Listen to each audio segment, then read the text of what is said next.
madness. This is Sparta! The president delivers his last State of the Union address. Richard Wright students take part in the annual Title IX conference and basketball tournament, and math is always in your face here at Richard Wright. RWN is back from winter break, and these stories all up next on your favorite choice for Spartan News. 5, 4, 3, 2, 1. The Jack Refix.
Hello, Richard Wright. And welcome to this edition of RWN. That's Richard Wright News. I'm Emmanuel Charles. And I'm Natea King. President Barack Obama delivered his final State of the Union address this past Tuesday. Sharon Mazzo has more on this story.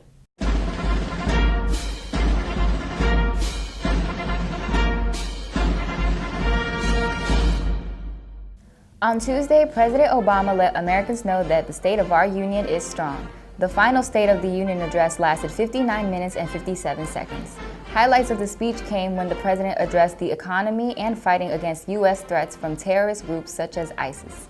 If you doubt America's commitment, or mine, to see that justice is done, just ask Osama bin Laden. Another powerful moment of the president's speech came when he announced that Vice President Joe Biden, whose son Beau Biden died of cancer, would lead a new national effort to cure cancer. Lastly, the president took a firm stand against hateful speech when he said political rhetoric targeted at Muslims betrays who we are as Americans. Take that, Donald Trump. I'm Sharon Mazzo, reporting for RWN. Richard Wright Roxy students were busy over the break at the annual Title IX conference. Asia Jackson has more in this story. Over the break, students took time to participate in the Title IX tournaments of all-girl teams from all around the world. Title IX is a comprehensive federal law that prohibits discrimination on the basis of sex in any federal funded education program or activity. The tournaments took place for 3 days, with the last day for championships. Also, RWPCS film 9 Things You Need to Know About Title IX was shown that highlighted the importance of Title IX.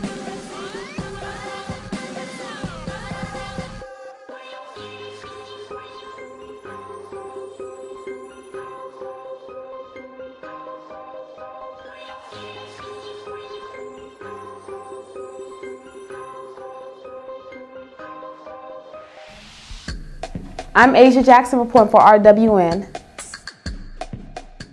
Get ready to sharpen your skills and maybe even get put on the spot because math will be in your face at RWPCS. Brianna Tally has more on this story.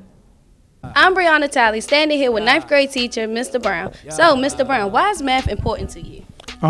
Math is definitely important because it is the language of the future. It's the language of decision making. When you make decisions, that's the first thing that you're doing is that you think of math. When you ask your parents for something, that's the first thing that they do is they start calculating math in their head. So it's a decision making. Math in your face is an opportunity for students to learn math in every single class. It came about because a student who takes math first period, if they don't do any homework, then essentially they can go 24 hours without doing any math, as opposed to seeing reading in every single class. Because it's, I don't want to say forced upon you, but it's there. So with math in your face, it makes certain that students get to see math in every single class and therefore improving their math skills. So how much progress do you think math in your face will show as testing is coming up? Math in your face, along with other things that the math department has planned, I believe will definitely show leaps and bounds within the school as far as on testing. I'm Brianna Tally, reporting for RWN. RWN is just getting started. Stay tuned for more news. Don't move.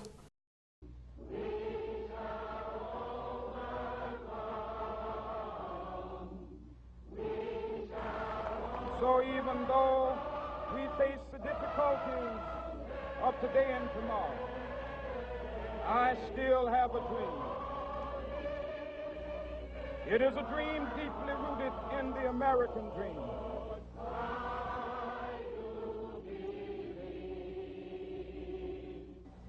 But one day, this nation will rise up and live out the true meaning of its creed.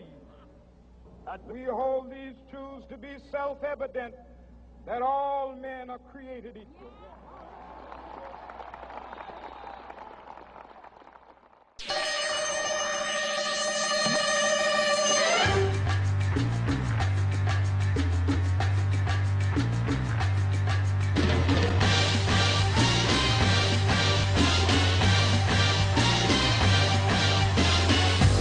All right, it's math time here, and I'm here with Sharon, and we're doing all about reference angles, which is like my favorite thing because it's intro to the unit circle, which you might not know what the unit circle is, but a unit is 1, and we go around the unit circle, 0 to 360, reference angle, and she's knowing like 100 is the reference angle. Wait, why do we know that? Between 0 and 360. 0 and 360. 0 and 360 is like our magical number, or 0 and 2 pi if you want to deal with radians, because radians are pretty cool too.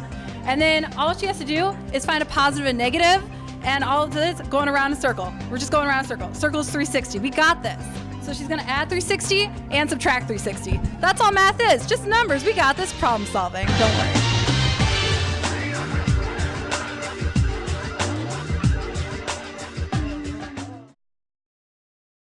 Welcome back to RWN, where the news is always right.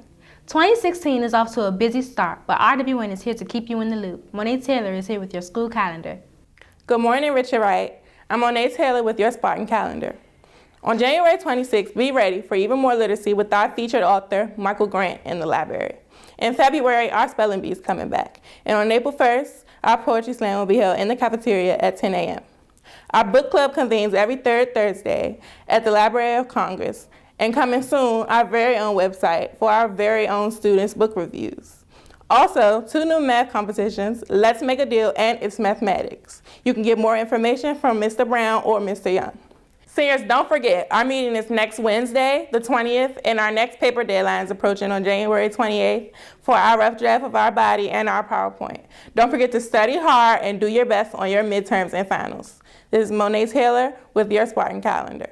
What's poppin' with Kara Shea and the Spartan Sports Zone are all up next after this break. Stay tuned to RWN, where the news comes first. Now it's time for a new year. 10 seconds and counting. 10, 9, 8, 7, 6, 5, 4, 3, 2, 1, 0. Happy New Year. Yeah. I know we just signed the deal, but I need my advance on the next one too. They know I'm gonna be around. Yeah. I need it. Metro Boomin want some more. Cause I got a really big team. I got a really big team. They need some really big rings. They need some really nice things. Better be coming with no strings. Better be coming with no strings. We need some really nice things. We need some really big rings. I got a really big team, man. What a time to be alive. You and yours versus me and mine. Are we talking teams? Are we talking teams? Are you switching sides? Welcome back. Kara Shea is back with this week's pop culture and entertainment news. Hey Kara, what's poppin'? Hey y'all, I'm Kara Shea and I'm back with What's Poppin'. It's a new year and we have a few teas to catch up on. During the break, Tiana Taylor and Iman Shumpert gave birth to their first baby girl, Junie. And according to everyone, baby Junie was so ready to come into the world that Iman had to deliver her himself. Let's watch the cute couple talk about this special moment. Yeah, I'm not gonna make it to the hospital, but I'm like, well, you gotta make it to the hospital because I don't know what's going on, I don't know what to do. Time for her to come, so we counted to 10. She did her. And she pushed, and the head came out, and He's way too calm. And I wasn't that calm. It was like finishing like a long marathon.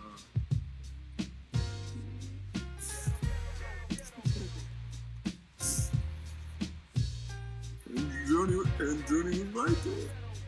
Iman and Tiana weren't the only ones to welcome a new baby into the world. Real Housewives of Atlanta star and former Escape member Kandi Burruss and her husband Todd Tucker, the producer, welcomed their new baby boy Ace. A picture of Kandi and a few of her friends hit the internet, and I must say she was snatched and beat down at the age of 39 after giving birth to her child. In other shadier news, Ciara and Future are having a horrible time co-parenting baby Future. Ciara says she tries to call Future and he refuses to answer, while Future says he pays $15K a month for his son.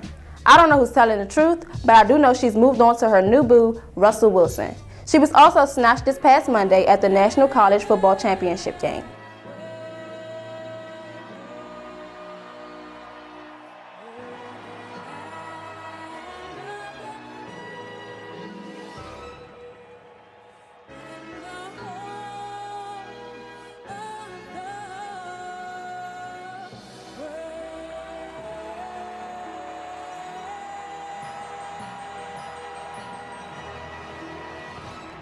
Now I'm running out of time, but before I go, let's shout out Denzel Washington, Sylvester Stallone, Miss Cookie, Taraji P. Henson for taking home honors at the Golden Globes. Now you know Taraji had to steal the show. Let's take a look. So many people are like, please rap. Wait a minute. I waited 20 years for this. You gonna wait? Yeah, you gonna give me a little more time. I think, yeah, my fans, they've been praying for this. They're all on Twitter like, yeah, hope you get it. You gotta give me time. Now what are we gonna do with her? Speaking of stealing the show, did you see our First Lady Michelle Obama at this year's State of the Union address? She gave us simple, classy, sexy, but yet elegant in her marigold wool Narciso Rodriguez collection dress. Work, First Lady. Thank you so much. Now that's all I have this week. Catch me next week under the shade tree. Hello sports fans, and welcome back to another exciting sports segment. I'm Jaquan Jackson, and let's get right to it.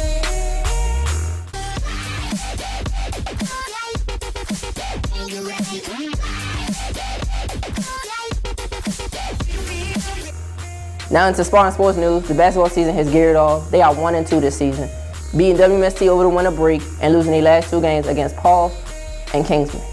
Now, yesterday they played against Seed, and we don't know if they won or not because I already recorded this segment. So we just gonna have to find out on Friday. Now into college sports, we had Alabama, number 2 seed versus Clemson, the number 1 seed in the NCAA Division I football championship game. Now, you all knew that Alabama was gonna win that game. They too talented. They got Derrick Henry, he's 6'5", 240. There's no way of stopping him. He won the Heisman. The last Heisman to win the championship game was Mark Ingram in 2009. And of course, he played for Alabama, so he had to keep the tradition going. Score was 45-40 if you just wanted to know. Now into NFL news, Black Monday was of course Black Monday. Top coaches in the NFL got fired and you wasn't even expecting. Like Lovie Smith, one of the biggest names, and Tom Coughlin resigned before he could even get fired. But other coaches like Chip Kelly, they had to get fired because they was just doing a bad job at coaching the whole team.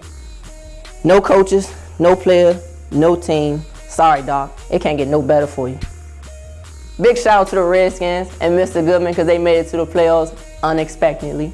I'm proud of them, but you already knew what was going to happen in the first round. You was going to lose to Green Bay and Aaron Rodgers. I hope you didn't think you was going to win. You like that? Now it's Jaquan Jinks, the best part of this newscast. I couldn't remember my picks again, I'm sorry, so I got them hot off the press just for you.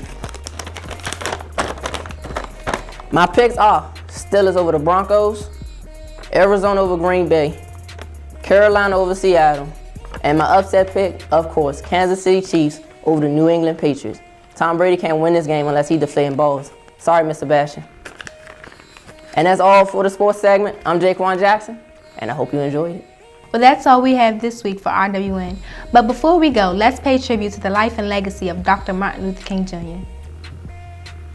If I lived in China or even Russia or any totalitarian country, maybe I could understand some of these illegal injunctions. Maybe I could understand the denial of certain basic First Amendment privileges because they haven't committed themselves to that over there. But somewhere I read of the freedom of assembly. Somewhere I read of the freedom of speech. Somewhere I read of the freedom of press. Somewhere I read that the greatness of America is the right to protest far right. A Baptist preacher, historian, writer, humanitarian, and a doctor are just a few words used to describe the nation's greatest civil rights activist. Born in Atlanta, Georgia on January 15, 1929, the son of a pastor and school teacher, Martin Luther King Jr. would become a leader in the fight for equality. His approach was nonviolent, and his words moved a nation. As we pause this year to honor his legacy, let's remember his words and use them as inspiration for tomorrow. The ultimate measure of a man is not where he stands in moments of comfort and convenience, but where he stands at times of challenge and controversy. Faith is taking the first step, even though you don't see the whole staircase. Our lives begin to end the day we become silent about things that matter. Injustice anywhere is a threat to justice everywhere. Darkness cannot drive out darkness, only light can do that. Hate cannot drive out hate, only love can do that.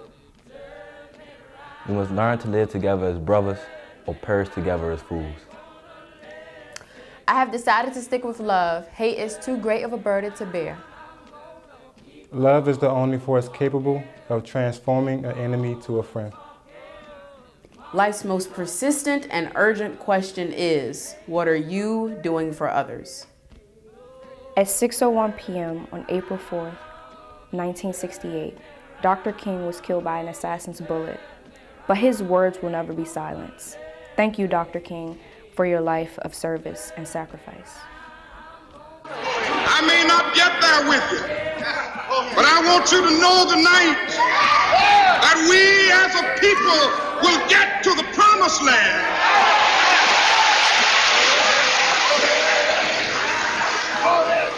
So I'm happy tonight. I'm not worried about anything. I'm not fearing any man. Mine eyes have seen the glory of the coming of the Lord.